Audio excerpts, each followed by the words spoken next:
Halo teman ngobrol, ketemu lagi sama Mbak dosen. Mbak dosen udah lama nih nggak ngobrol. Terakhir ngobrol kayaknya akhir tahun lalu nih. Sekarang udah tahun baru, udah angka cantik 2022. Tapi masih ada yang perlu kita hadapin bersama. Masih ada pandemi, walaupun kayaknya orang-orang udah pada jalan ya. Dan tidak semenakutkan dulu gitu.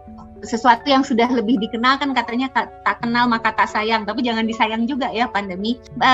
Udah tahu dong ya, berarti kita sekarang akan ngobrolin tentang apa? Ya, kita ngobrolin pandemi, dan yang nemenin saya ngobrol malam ini ada Nada. Hai Nad. Halo Mbak, halo juga teman ngobrol. Nada ini juga alumni kayaknya ya? Alumni pandemi COVID. Oh iya benar Mbak, alumni COVID ya saya. Nat, waktu kena COVID di rumah nggak, Nat? Sama keluarga nggak? Iya, saya di rumah. Satu keluarga sebenarnya Mbak saya kenanya. Gimana sih kalau kena COVID? Aku sih berpikirnya ya, kalau COVID kena COVID tapi di rumah dan sama keluarga mungkin ya agak lebih gimana ya? Agak lebih tenang nggak sih? Oh iya, sebenarnya emang agak lebih tenang sih Mbak. Cuman yang nggak tenang itu karena ada yang gejala berat sama ada yang gejala ringan di keluarganya. Jadi kalau saya kan gejala berat, terus papa juga gejala berat dan itu batuk-batuk gitu. Nah itu biasanya dia nularin juga ke yang gejala ringan. Jadi kayak kakak saya tadinya gejala ringan, tapi dia jadi gejala berat juga kayak gitu Mbak. Jadi muter-muter dong ya? Iya, jadi muter-muter benar. Ya, tapi paling tidak kan dekat dengan orang-orang yang terdekat ya, Nat ya. Benar sih Mbak. Nah, kita tuh malam ini kedatangan dua tamu nih, bukan tamu ya, temen ngobrol lah. Kita ngobrol dengan dua tamu. Mereka pas kena COVID-nya justru jauh loh Nat dari keluarga gitu. Sampai di luar negeri. Wah, jauh banget ya. Nah, aku tuh sengaja pengen ngundang mereka karena menurutku mereka berani banget, mereka tough banget, dan pengalaman mereka untuk menjalani ini kayaknya worth untuk diobrolin gitu. Kita ngobrol ya sama mereka ya. Ya boleh Mbak, boleh Mbak. Oke, so ada Gilbert. Hai Gilbert. Halo Mbak Sil. Apa kabar? Baik Mbak juga sehat kan? Sehat. Tere? Halo, hai Tere. Selamat malam. Malam Tere. Ini yang satu udah di Indonesia, yang satu masih di luar negeri ya? Kalau nggak salah ya? Iya betul.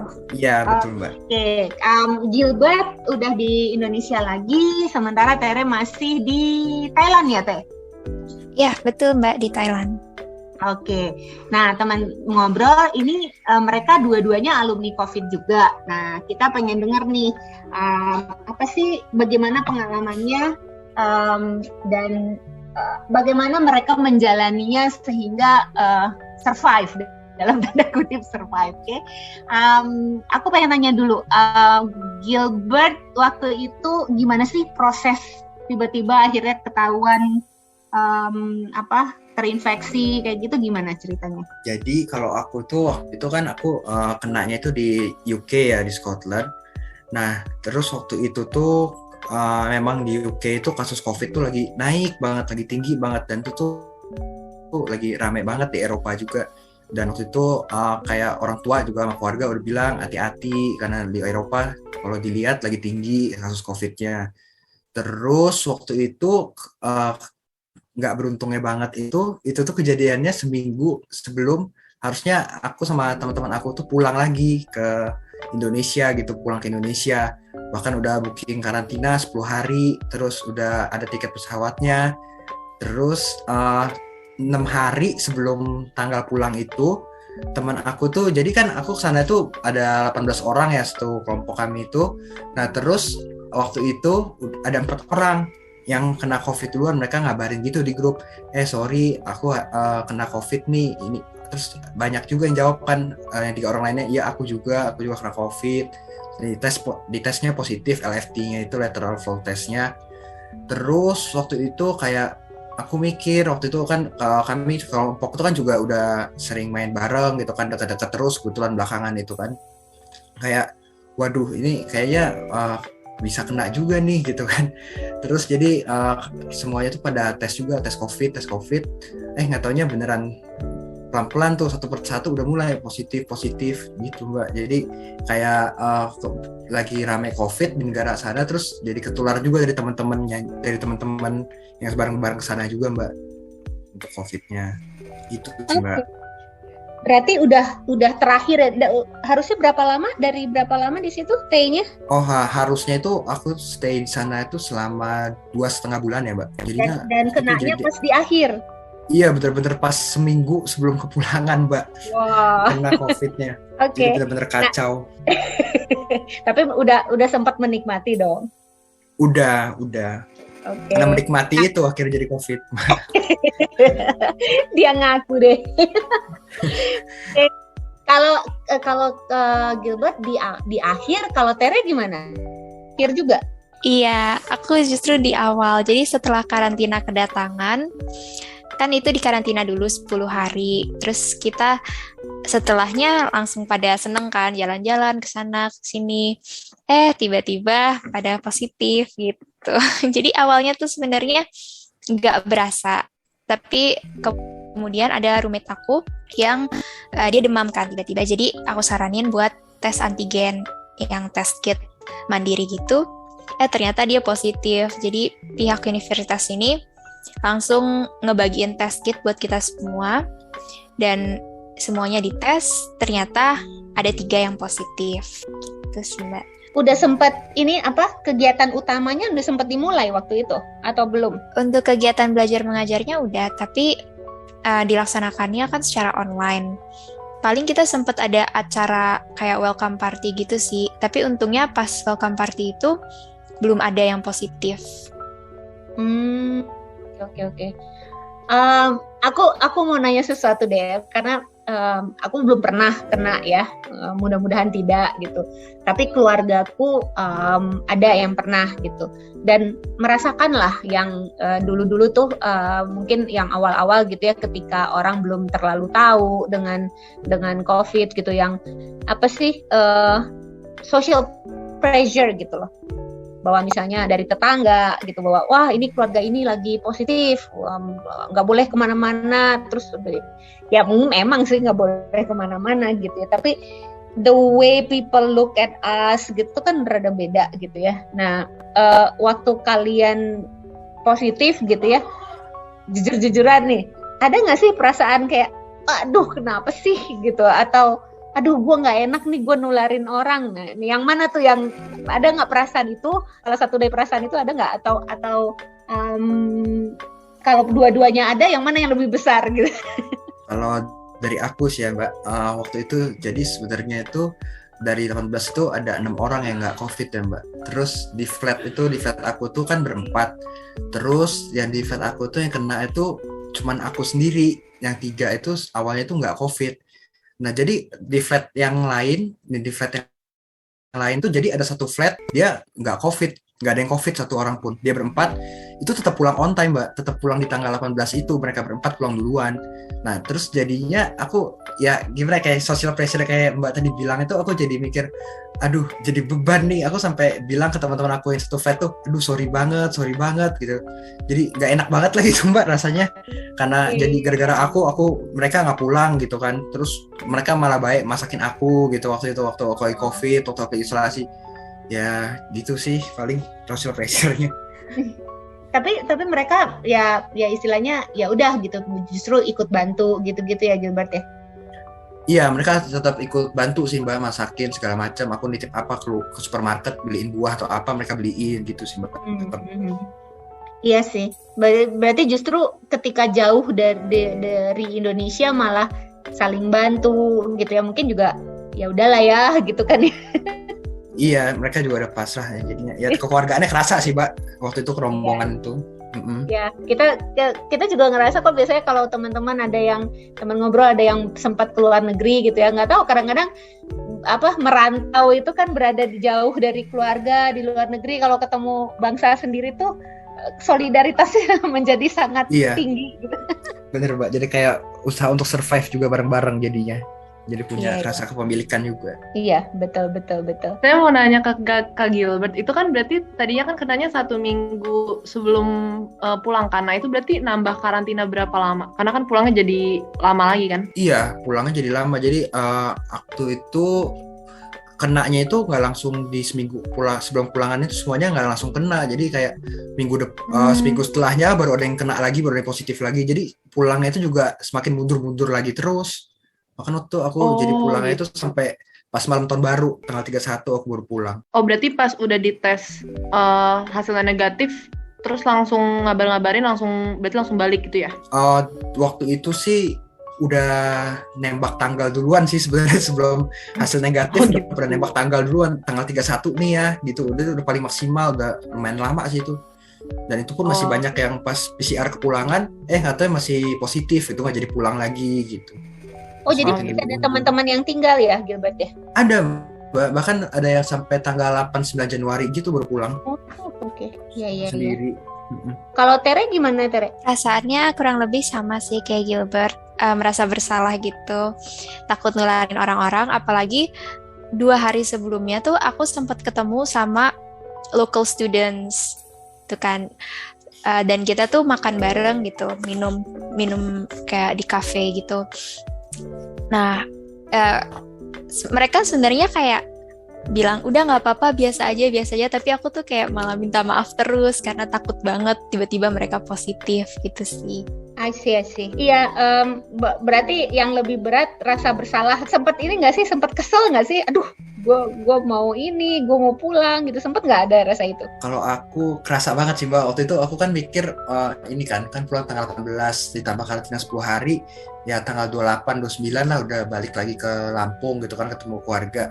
Lalu aku mikir seenggaknya kalaupun gak Natalan bareng, mungkin tahun baruan bareng gitu kan sama keluarga. Atau nggak dua-duanya, nggak dapet dua-duanya. Dan itu waktu itu sempat kesel banget sih Mas sebenarnya, kayak aduh pengen pulang gitu, ngomong ke mama juga mau pulang nih gitu.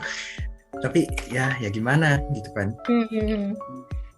Ngomong-ngomong soal mama nih ya, dua-duanya nih aku pengen tahu reaksi pertama orang tua gimana? Kalau mama aku tuh, jadi dia tuh kan orangnya dari awal pandemi itu cukup takut ya sama COVID ya, dia cukup peduli karena dia punya comorbid juga, dan keluarga juga beberapa dia punya comorbid, jadi kayak ngejaga banget gitu. Jadi ya mereka kaget lah, COVID gitu. Dan aku udah bilang sih, aku tidak tenangin sih, enggak kok biasa, aku nggak apa-apa. Di sini biasa aja sebenarnya, ngerasanya nggak terlalu berat gejalanya, cuman ya mereka tetap panik aja gitu karena mereka kan mikir ini kan aku lagi di negara luar gitu yang jauh, yang aku nggak tahu sistem COVID-nya mereka gimana untuk merawatnya segala, sedangkan aku juga nggak punya dokter pegangan gitu di sana. Nah jadi orang tua sempat panik Mbak awalnya gitu. Sempat mau nyusul nggak sih?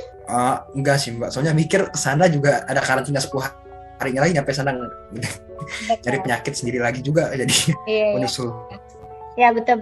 Ini kenapa aku pengen banget ngajak Gilbert sama Tere gitu ya. Soalnya ini kan yang namanya mobility pertukaran pelajar itu kan tetap jalan ya.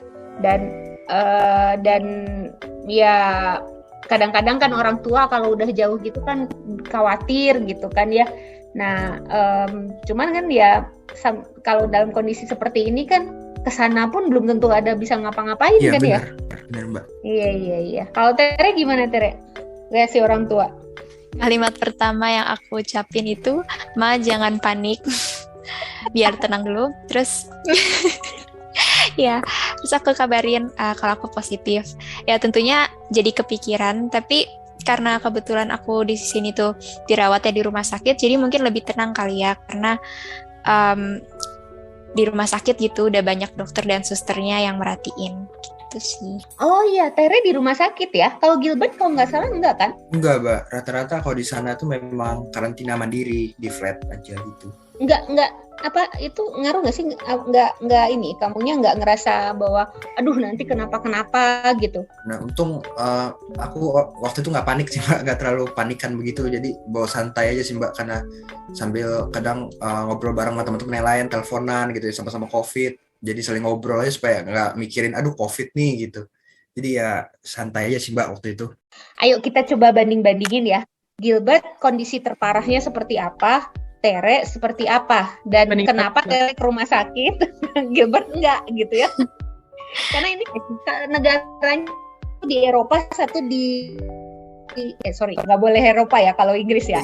Satu di Inggris, satu di Asia gitu. Aku tuh ngerasa unik sih, beda gitu treatmentnya, cara mereka menanganinya. Nah, coba kita bandingin. Gilbert gejalanya gimana, Tere gimana? Kalau aku gejalanya itu benar-benar beratnya itu di hari pertama waktu itu COVID itu tuh yang kerasa banget tuh baru bangun itu langsung rasanya sakit badannya, terus sama sakit kepala, Mbak. Kayak badannya tuh sakit banget gitu. Sampai yang kayak kok bangun aduh males jadi nggak nafsu makan gitu, Mbak. Itu yang paling parah sih. Sakit badannya itu yang parah waktu itu kalau aku. Tere gimana, Tere? Kalau aku justru bisa dibilang asimptomatik, cuma karena di sini statusnya warga negara asing, itu diwajibin harus masuk rumah sakit. Nah, tuh kan beda banget, Nat. Tere masuk rumah sakit bukan karena dia parah, tapi justru karena aturannya begitu gitu kan. Iya. Ya, jadi mungkin buat teman-teman nanti ya reaksi dari otoritas kesehatan di negara-negara asing itu akan beda-beda gitu. Tere sebuah negara di Asia yang mungkin ya kita nggak tahu apakah karena Asianya atau apa, tapi kebijakannya ya begitu gitu, bahwa kalau warga negara asing ya udah masuk rumah sakit gitu kan. Tapi kalau Gilbert enggak tuh ya, Gilbert ya, ya. Di flat aja gitu ya. Iya Mbak, di flat aja sambil dikontak ada yang juga sih. Enggak? Iya, ada di kontak sama National Health Service-nya UK. Mereka kayak kontak pertama dia lihat hasil PCR saya di sana positif, dia langsung nelpon gitu nanya-nanya kabar, apa rasanya, gejalanya apa, perlu pertolongan apa enggak, apa perlu gimana, berat enggak gitu. Sama dia kasih kontak darurat juga Mbak, sampai kenapa-napa banget gitu. Oke. Aku nggak pengen nanya Tere karena ya kita sudah terbiasa ya di Indonesia kalau sakit ya ke rumah sakit atau ke dokter gitu. Nah, aku justru pengen nanya Gilbert, apakah dengan digituin kamu merasa tenang nggak sih? Atau kamu merasa aduh, karena gini, aku pernah ya di luar negeri gitu kan, di Indonesia kan dokternya tuh sangat gampang ngasih antibiotik gitu. Nah, begitu di luar negeri, orang Indonesia tuh biasanya kayak ngerasa kurang gitu, kok gue sakit kagak dikasih antibiotik gitu kan, karena kita udah terbiasa banget gitu dengan antibiotik. Nah, kamu merasa gitu nggak sih Gilbert? Ada nggak rasa pengen di treatment gitu? Ada nggak? Waktu itu aku sempat mikir sih kayak, aduh ini obat kurang nggak ya, obatnya cuma obat batuk doang gitu kan. Soalnya kayak kalau aku dengar dari teman aku juga itu kayak harusnya kalau COVID itu minum obat antivirus gitu kan. Yeah. Nah aku sempat mikir, aduh nggak ada obat antivirus. Kayak banyak yang ngomong nanti COVID-nya bisa lama gitu negatifnya kalau nggak pakai antivirus. Dan sempat mikir juga sih Mbak kayak, waduh nanti berat nggak nih gitu. Tuh untungnya ternyata begitu dijalanin ya sembuh juga sih Mbak. Iya gitu. Betul. Pengalaman lah ya. Berharga banget sih Mbak pengalaman. Nah, Dev, ada yang mau ditanyain? Itu saya mau nanya, tadi kan katanya di rumah sakitnya, itu boleh tahu nggak siapa yang ngebayarin rumah sakitnya gitu-gitu, dan apakah prosesnya ribet karena kan jatuhnya kayak foreign ya di sananya. Kalau yang aku sih dibayarinnya sama asuransi. Jadi kalau di Thailand itu sebelum kita dapet izin masuk Thailand, kita tuh harus punya asuransi yang secara eksplisit bilang bakal nge-cover COVID gitu. Jadi kesininya sih sebenarnya jadi rada tenang gitu ya, udah ada jaminan tercover. Oh gitu, berarti tapi prosedurnya apakah gampang atau jadinya jatuhnya lebih susah ya? Cukup gampang sih, cuma nunggunya itu lama banget karena agennya kan harus kontak-kontakan kayak dari Thailand ke Malaysia, ke Indo, ke Malaysia, ke Thailand lagi gitu. Jadi lama nunggu di situ. Sih pasti agak ribet gitu ya. Nah, tapi kalau tadi Kak Gilbert juga dikasih obat ya? Itu obatnya beli sendiri atau gimana tuh? Jadi kalau aku waktu itu dari Indonesia udah bawa beberapa obat ya, kayak obat sakit tenggorokan atau batuk gitu. Tapi waktu itu dibantu dari kedubes juga sih, dikirimin kayak paket yang isinya obat-obatan kayak dosenya Strepsils, terus kayak obat batuk gitu-gitu sih. Jadi itu ngebantu juga sih untuk redain enak tenggorokannya. Oke. Sip. Nah, terus kalau aku nggak salah itu Gilbert juga ngeceknya ini ya, sendiri ya? Ngecek COVID-nya ya, Mbak. Kalau ngecek COVID-nya itu waktu itu aku jadi pas ke teman-teman ngabarin mereka kena COVID itu, aku PCR di sana kan. PCR di sana tuh gratis kan, PCR di National Health Service-nya. Nah itu daftar, terus aku PCR, itu hasilnya nunggu 1 hari. Tapi aku udah rutin tuh LFT, yang lateral flow testnya yang kayak antigennya gitu, di yang secara mandiri. Aku LFT itu hasilnya masih negatif terus. Katanya besoknya itu setelah 2 hari setelah positif, Mbak. Gitu. Terus PCR-nya juga ternyata udah positif, udah kebaca dari sebelumnya sebenarnya. Itu udah positif juga. Oke. Aku ada satu pertanyaan, pertanyaannya basic sih, harusnya ini ditanyakan di awal tadi gitu. Kalian tuh kan berangkatnya tuh, kalau Tere kan berangkatnya tahun ini ya, dimana sudah agak mulai turun gitu. Kalau Gilbert kan tahun lalu, tapi tetap aja mau udah turun atau apa, tapi resiko itu tetap ada. Apa sih yang membuat kalian tetap memutuskan berangkat di tengah kondisi yang seperti sekarang? Tere mungkin? Aku karena nggak mau menyia-nyiakan kesempatan sih, Mbak.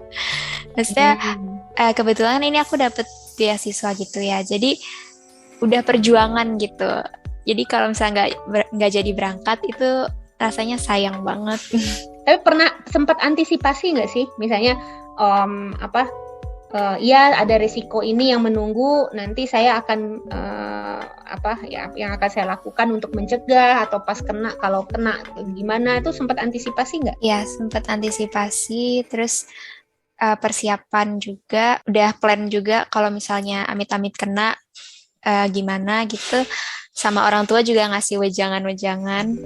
Dan sebenarnya di sini juga udah bisa dibilang cukup ketat ya prokesnya. Aku nggak pernah lepas masker dan sebagainya, tapi ya ternyata kena juga. Iya. Ya aku termasuk yang percaya bahwa prokes sih oke gitu ya, tapi kita nggak bisa tahu ya datangnya dari mana gitu ya, dapatnya dari mana. Iya benar, Mbak. Kalau Gilbert gimana? Dengar, aku lupa Tere atau Gilbert gitu. Aku sempat ngobrol soalnya sama orang tuanya, dan ada yang mengatakan bahwa udah saya bekelin vitamin dan itu siapa tuh yang udah dibekelin? Gilbert ya? Iya, saya juga udah dibekelin sebenarnya vitamin dari awal. Itu antisipasinya kah? Iya, jadi antisipasi juga sih, Mbak, di awal kayak udah siapin obat-obatnya gitu. Kalau wah ini lagi tinggi nih, ada resiko tinggi banget kena. Jadi ya udah disiapin juga, Mbak, sebenarnya. Kalau kena pun ya udah siap sebenarnya sih, Mbak. Udah resikonya dari awal. Gitu. Iya. Betul. Jadi ya nggak kaget-kaget amat lah ya. Iya, nggak kaget. Iya. Kalau misalnya bisa dibandingin nih, ya mungkin nggak bisa ya mungkin adalah informasi tentang apa yang dilakukan di Indonesia. Ada nggak sih yang menurut Gilbert sama Tere beda gitu dengan yang ada di Indonesia, entah itu mekanismenya, sistemnya atau apanya gitu, yang beda dengan yang ada di negara kita? Kalau aku yang aku lihat di UK itu, mereka tuh cara penanganan awalnya juga sih, Mbak. Kayak cara mereka tracing untuk yang kena-kenanya itu, untuk yang kontak COVID dengan ya.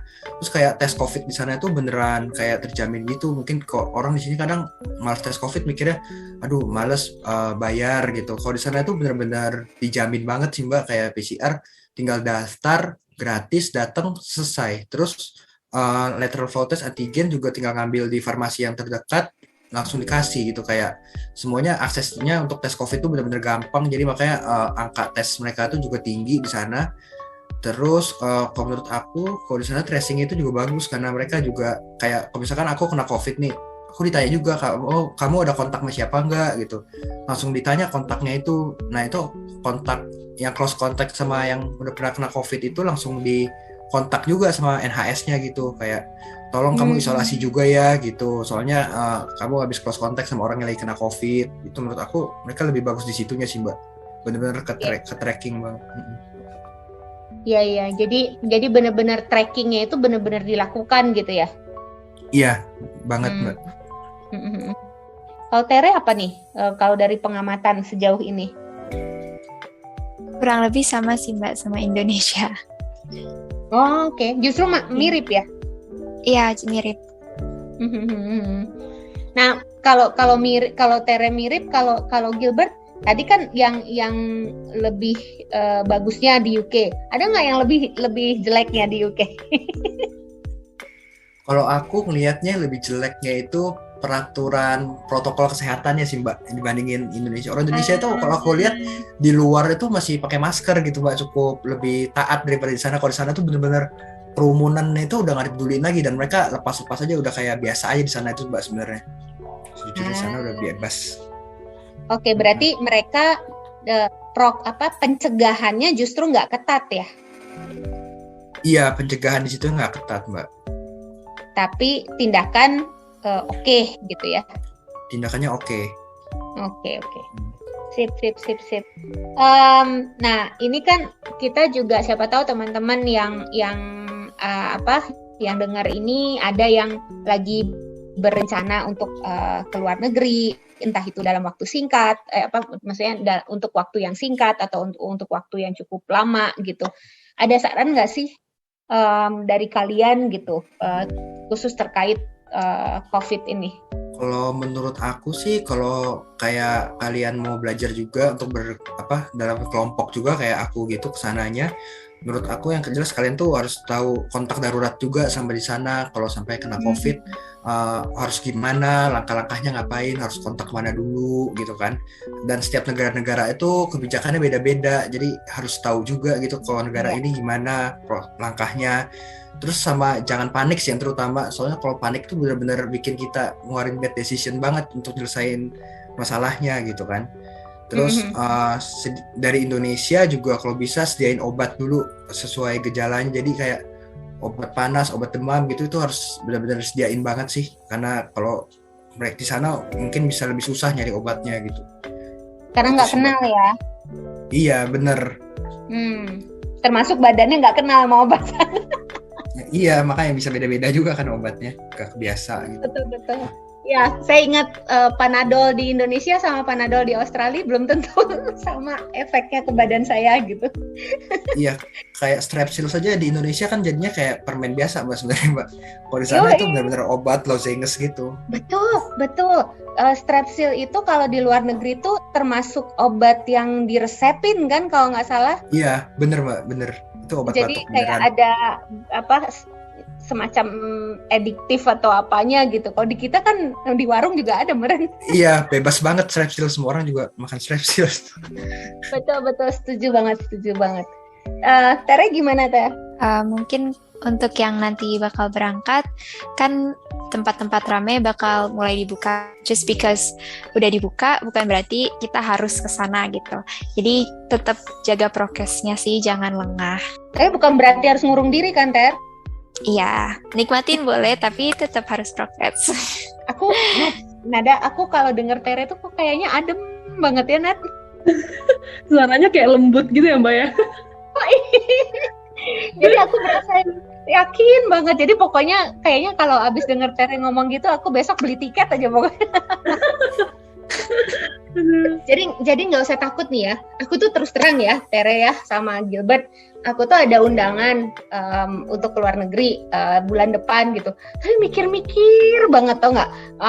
Nanti repot nggak ya nyari PCR untuk balik, nyari istilahnya kan kalau dari sini tau lah ada tempat-tempat tes tertentu yang udah jadi langganan gitu kan. Tapi kalau udah di negara orang nyari PCR-nya di mana ya gitu. Ada loh kekhawatiran kayak gitu. Menurut kalian itu beralasan nggak sih aku pertimbangannya kayak gitu? Pasti sih Mbak, apalagi di negara asing gitu kan. Kita yang bisa dibilang nggak punya temen gitu. Jadi mungkin harus dicari tahu dari sebelum berangkat sih Mbak. Jadi informasinya selengkap mungkin sebelum berangkat gitu ya. Iya, betul. Gilbert, pergi nggak nih aku? Gila Mbak, kalau aku jadi Mbak. Kan karantina di Indonesia juga sebenarnya udah nggak ada ya, kalau nggak salah ya. Yang dari ke Bali pun udah nggak karantina lagi Mbak. Iya, kayaknya kalau yang karantina pun katanya cuman sehari deh. Iya, bener, cuma sehari. Iya ya. Ya, Pergi jadi sih, harus Mbak. belajar hidup dengan COVID gitu ya. Iya bener, jadiin udah suasana biasa aja gitu sih Mbak. Nggak gitu juga sih, harus dijaga, cuman ya sudahlah gitu. Iya. Ini udah ada teman-teman ngobrol ini di belakang layar sebenarnya ada kakak cantik satu yang mendengarkan dari tadi dan dia sudah ngechat barusan, yuk ciao Mbak katanya. Ayo Alia, kita ciao, nanti kita bikin podcastnya dari mana gitu. Oke. Nat, ada yang mau ditanyain lagi nggak nih ke dua orang survivor ini? Survivor ya. Tadi sebenarnya saya kepikiran kan kalau misalnya Kak Gilbert PCR gitu-gitu udah ditanggung pemerintah ya. Jadi kita tinggal regis. Terus itu pasti jadinya jadi gampang juga kan buat nge-track COVID-nya gitu. Nah, tapi kan kalau KTR itu PCR-nya bayar sendiri atau gimana ya, Kak?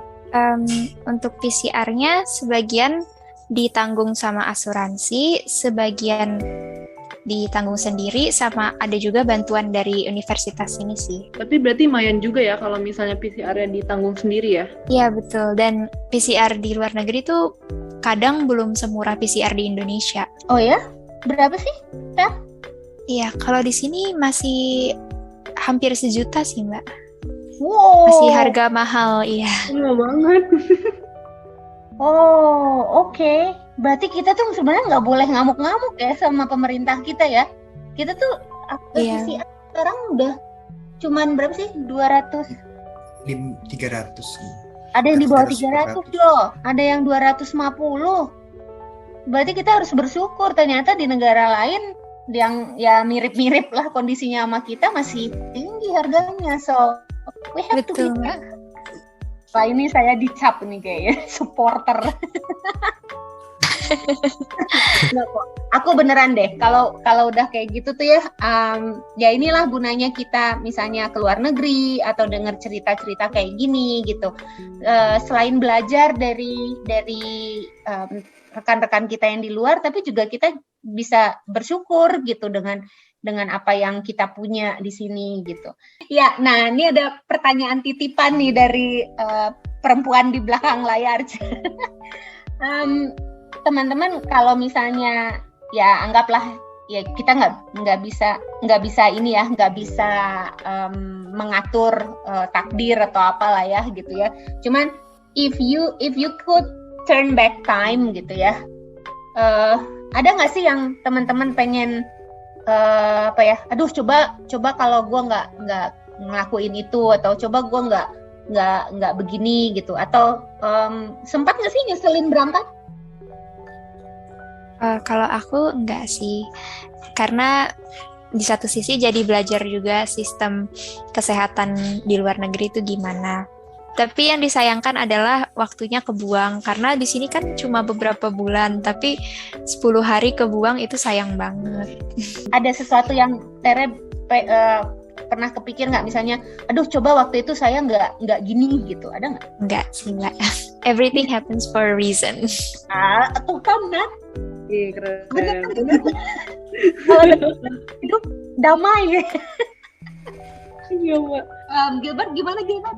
Kalau aku sih waktu itu kan kayaknya kena COVID juga karena udah mau pulang, dan itu sama teman-teman yang lain juga kebanyakan sering keluar kota ya, keliling-keliling juga yang di kota-kota di UK. Nah jadi itu tuh kayak aku nggak nyesel sih Mbak sebenarnya Mbak, soalnya itu benar-benar ya terbalas gitu Mbak, kayak no regret juga sih kena COVID. Tapi bukan berarti istilahnya ya nggak apa-apa lah, yang penting jalan-jalan, nggak gitu juga kan ya? Oh nggak juga Mbak, nggak juga. Ya karena maksudnya ya jangan sampai nanti persepsinya adalah nggak apa-apa meresikokan diri, tapi asal bisa senang-senang dulu, nggak juga gitu sih teman-teman. Cuman maksudnya nggak ada penyesalan lah ya dari kalian berdua ya. Iya Mbak, nggak ada. Ya betul. Oke, sip. Ada yang terakhir yang mau disampaikan ke teman-teman? Tips-tips? Kalau dari aku, mungkin kalau teman-teman lain juga lagi ada yang mau keluar ke luar negeri untuk yang jauh gitu, untuk kayak dalam kelompok untuk belajar di luar negeri. Menurut aku sih yang penting jaga kesehatan supaya di sana juga jangan sampai kena COVID gitu kan. Terus sama teman-teman yang lain juga tetap jaga komunikasi supaya bisa saling nolong, jadi tumbuh rasa kekeluargaannya juga sama teman-teman yang lain. Nah, sama kalian ke sana mungkin kan kalian juga ada jalan-jalannya gitu. Kalau mau jalan-jalan juga tetap lihat-lihat kondisi juga, jangan kalau lagi parah juga maksain gitu kan. Terus kalau lagi COVID juga tetap patuhilah peraturan yang di sana, sistemnya gimana. Jangan sampai kalian melanggar atau gimana, karena itu bakal bawa jelek nama negara kita. Gitu aja sih Mbak. Wih, lengkap pesannya. Tere. Aduh, semuanya udah disebutin sama Gilbert sih. Aduh. Tapi ya, selalu jaga kesehatan dan ya gitu sih aja. Oke, sip. Ini deh, shout out ke orang-orang yang waktu kalian ngalamin COVID, terinfeksi COVID, siapa nih orang-orang yang menurut kalian sudah berjasa buat kalian? Would you like to mention them? Nggak, kalaupun misalnya nama nggak apa-apa deh, tapi disebutnya aja siapa yang membantu kalian selama kalian mengalami itu gitu. Aku mau kasih shout out buat fakultas ini karena udah ngurusin semuanya. Ya, thank you so much for taking care of us. Oke, kalau Gilbert? Kalau aku mau ngasih shout out itu pasti banyak banget, pertama ke keluarga aku, ke mama dan semua keluarga aku yang udah peduli sama aku waktu aku COVID. Terus ke Mbak juga yang sempat khawatir juga mungkin yang nanya-nanyain kabar aku dan gimana gitu. Aku juga terima kasih banget ke Mbak. Terus habis itu ke teman-teman yang waktu itu berangkat sama aku, itu juga mereka ngurusin aku selama aku COVID, sama ke kedubes yang ada di London juga itu aku berterima kasih banget karena udah dikirimin obat-obatan sama paket makanan yang untuk selama aku isolasi. Paling itu sih Mbak. Nice. Jadi berarti ada orang-orang yang membantu ya, dan kayaknya itu salah satu poin pentingnya adalah ketika mengalami itu tahu siapa yang perlu dihubungi, siapa yang kira-kira bisa membantu gitu kali ya, Tere ya, Gilbert ya. Ya benar banget Mbak. Betul Mbak. Oke, sip. Terima kasih loh Tere, Gilbert sharingnya. Nada, thank you udah nemenin.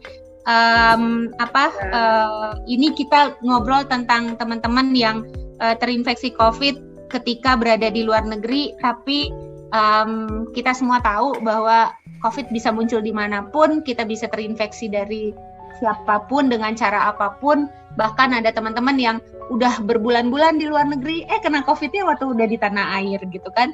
Kita tidak pernah tahu. So, mudah-mudahan obrolan kita malam ini bisa jadi inspirasi, bisa jadi pengingat buat teman-teman ngobrol semua. Thank you Tere, thank you Gilbert, sehat selalu ya. Thank you juga Mbak. Thank you semua. Thank you Tere. Thank you Nada.